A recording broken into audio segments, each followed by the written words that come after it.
আমাদের সকলেরই একই রকম অভিজ্ঞতা হয় যে সমাজে যত খারাপ মানুষ আছে তাদের সাথে সবসময় ভালো কিছু হয়, তারা সকল সুখ ভোগ করে। কিন্তু উল্টো দিকে দেখা যায় ভালো মানুষদের সাথে সবসময় খারাপ ঘটনাগুলো হয়।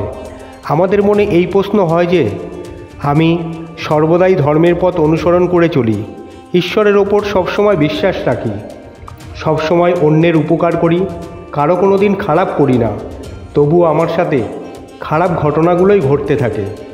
কিন্তু অন্য ক্ষেত্রে দেখি যে ব্যক্তি অধর্মের রাস্তা বেছে নেয়, সর্বদা লোকের খারাপ করে বা খারাপ চিন্তা করে, তাদের সঙ্গে সবসময় ভালো ঘটনাগুলোই ঘটতে থাকে। আমাদের মনে সর্বদা এই প্রশ্ন আসে, আমরা ধর্মের পথে থেকেও যখন বিপদে পড়ি ভগবানকে ডাকি, কিন্তু তখন ভগবান আমাদের ডাকে সাড়া দেন না। তাহলে কি ভগবান বলে কিছুই নেই? আর যদিও থাকে তাহলে ঈশ্বর বা ভগবান সমাজের খারাপ ব্যক্তিদের ভালো করবার জন্যই রয়েছেন। এই সব প্রশ্নই আমাদের মনে সবসময় চলতে থাকে।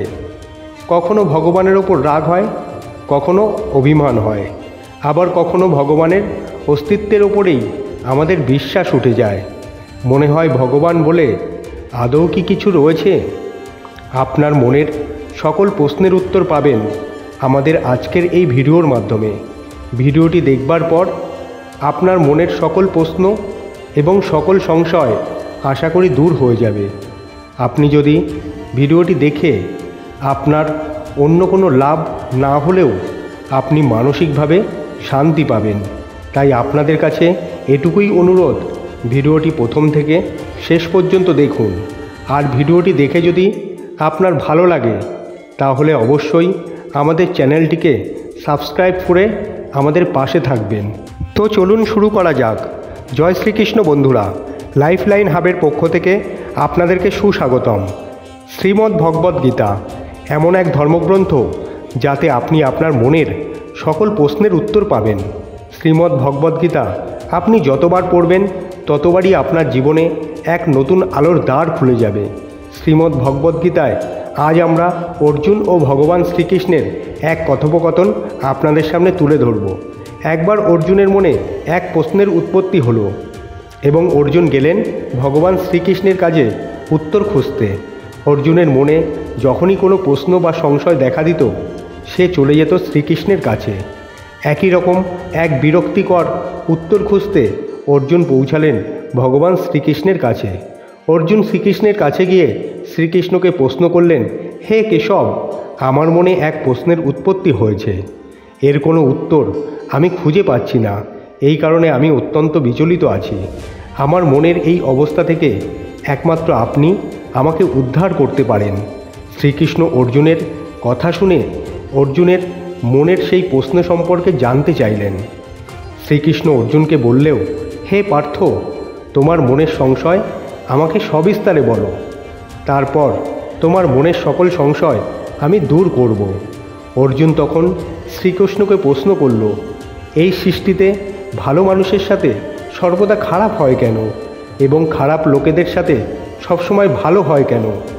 যারা ধর্মের রাস্তায় থাকে তারা সারাটা জীবন খুব কষ্টে জীবন অতিবাহিত করে, আর যারা জীবনযাপনে অধর্মের রাস্তা বেছে নেয় তারা সারা জীবন আনন্দে কিভাবে কাটাতে পারে? অর্জুনের প্রশ্ন শুনে শ্রীকৃষ্ণ একটু হেসে উত্তর দিলেন, মানুষ সাধারণত খালি চোখে যা দেখে বা অনুভব করে বাস্তবে কিন্তু সেটা হয় না। মানুষ তার অজ্ঞতার বশে প্রকৃত সত্যটিকে নিজের অজ্ঞানের বশে জানতেই পারে না। ভগবানের কথা শুনে অর্জুন আরও বিচলিত হয়ে পড়লেন। অর্জুন শ্রীকৃষ্ণকে আবার জিজ্ঞাসা করলেন, হে কেশব, আপনি এসব কি বলছেন?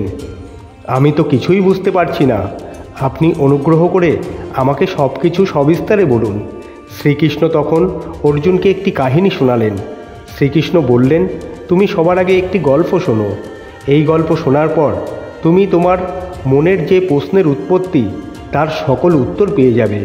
তখন ভগবান শ্রীকৃষ্ণ অর্জুনের উদ্দেশ্যে এই কাহিনীটি বললেন। বহুকাল আগে এক নগরীতে দুই ব্যক্তি ছিলেন। এই দুই ব্যক্তির মধ্যে একজন ছিলেন ব্যবসায়ী, তার জীবনে ধর্ম ও নীতির অনেক মূল্য ছিল।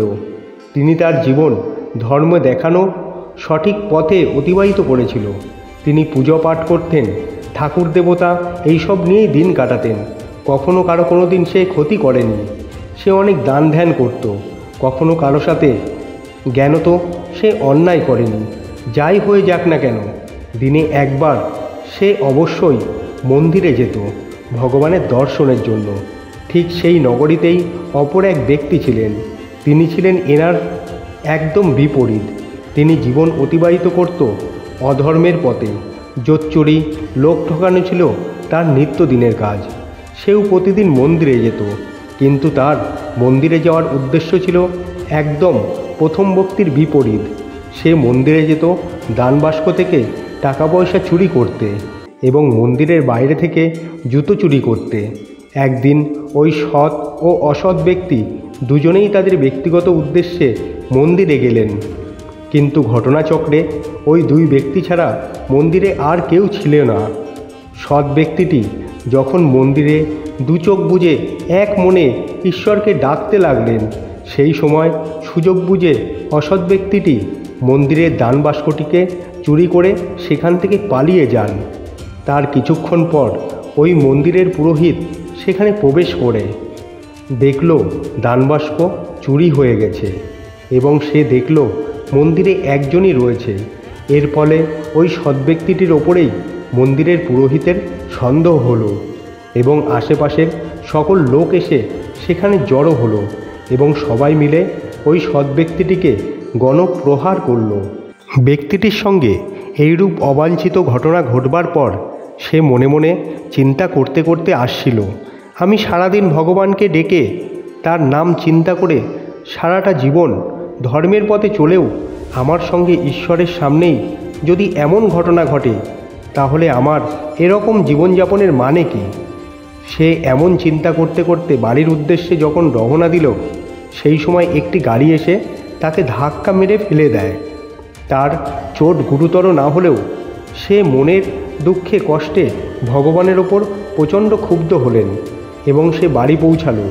বাড়ি পৌঁছে সে সিদ্ধান্ত নিল যে আর ভগবানের কোনোভাবেই পুজো করবেন না, আর তাকে ডাকবেন না, ভগবানের নাম সে মুখেও আনবে না। তার বাড়িতে যত দেবদেবীর মূর্তি ও ছবি ছিল সে বাড়ির বাইরে বের করে দিল এবং সে অধর্মের পথেই জীবন অতিবাহিত করবে বলে সিদ্ধান্ত নিল। ঘটনাচক্রে তাদের দুজনেরই একদিন পর একই সঙ্গে মৃত্যু হলো। মৃত্যুর পর সৎ এবং অসৎ ব্যক্তি দুজনেই যমরাজের সামনে উপস্থিত হলেন। সৎ ব্যক্তিটি যমরাজকে প্রশ্ন করে বসল, হে যমরাজ, আমি সারা জীবন ধর্মের পথে চললাম, সারা জীবন সৎ পথে চললাম, আমার ভাগ্যে জুটল কি? অপমান, লাঞ্ছনা ও দুর্ঘটনা। আর ওই ব্যক্তি সারা জীবন অধর্মের পথে চলল, সারা জীবন লোককে ঠকালো, আর তার ভাগ্যে জুটল সংসারের সমস্ত রকম আনন্দ। এটা কেন যমরাজ? যমরাজ উত্তর দিলেন, তুমি ভুল ভাবছ। যেদিন তোমার ওই দুর্ঘটনাটা হয় সেই দিনটিই ছিল তোমার জীবনের শেষ দিন, কিন্তু তুমি সারা জীবন ধর্মের পথে চলেছ, সৎ পথে চলেছ, তাই সেই দিন তোমার ওই প্রাণনাশী দুর্ঘটনা একটি ছোট্ট দুর্ঘটনায় পরিণত হয়েছিল। ওই অসৎ ব্যক্তির, যার ওই দিন রাজযোগ ছিল, ওই দিন তার ভাগ্যে রাজা হবার কথা ছিল, কিন্তু তার অসৎ জীবনযাপনের জন্য তার রাজা হবার পরিবর্তে সে শুধুমাত্র কিছু টাকা নিয়ে সন্তুষ্ট ছিল। এই বলে শ্রীকৃষ্ণ অর্জুনকে বলল, হে পার্থ, আমি আশা করি তোমার সব প্রশ্নের উত্তর তুমি পেয়ে গেছো। ভগবানের কাছে সকলেরই কর্মের হিসাব থাকে, কোনো কিছুই অজ্ঞাত থাকে না। তিনি সব কিছুই দেখছেন। মানব তার এই জীবনেই সকল কর্মের ফল ভোগ করেন। ঈশ্বর কাকে কিভাবে দেবে এবং কাকে কিভাবে শাস্তি দেবে তার ফলাফল সাধারণ মানুষ নিজেই তার অজ্ঞানতার কারণে বুঝতেই পারে না। তাই ভালো কর্মের লোকেরা সারা জীবন কষ্টে কাটায়, এটি একদমই সত্য নয়। একজন মানুষ তার জীবনের সম্পূর্ণটা সময় ধর্মের পথে চলবে না অধর্মের পথে চলবে, তার পুরোটাই নির্ভর করে ওই মানুষটির ওপর। ঈশ্বর সকলকে সমান সুযোগ প্রদান করেন। ঈশ্বর কাউকে প্রত্যক্ষভাবে অথবা কাউকে পরোক্ষভাবে পুরস্কৃতও করেন। জীবনে ভালো থাকতে হলে কতটা পথ আমাদের চলা বাকি সেটা না দেখে যদি আমরা দেখি কতটা পথ আমরা চলে এসেছি, তাহলে আমরা বুঝতে পারবো আমাদের ওপরে ভগবানের কতটা আশীর্বাদ রয়েছে। আমাদের কাছে কি নেই এই নিয়েই যদি আমরা সবসময় ভাবি, তাহলে আমরা শুধু কষ্টই পাব। কিন্তু এটার পরিবর্তে আমরা যদি ভাবি ভগবানের আশীর্বাদে আমাদের কাছে সব কিছুই রয়েছে, আমাদের কাছে যা রয়েছে আমরা যদি সেটার দিকে একবার তাকাই, তাহলে আমাদের মনে আনন্দে ভরে উঠবে। আশা করি আপনারা আপনাদের মনের তৈরি হওয়া প্রশ্নের উত্তর এই ভিডিওর মাধ্যমে পেয়ে গেছেন। আজ এই পর্যন্তই। যদি ভিডিওটি ভালো লেগে থাকে তাহলে অবশ্যই একটি লাইক করবেন, আর আপনার অমূল্য মতামত আমাদের জানাতে ভুলবেন না। সকলেই ভালো থাকবেন, সুস্থ থাকবেন। আবার দেখা হবে নতুন একটি ভিডিওতে খুবই তাড়াতাড়ি। জয় শ্রীকৃষ্ণ। রাধে রাধে।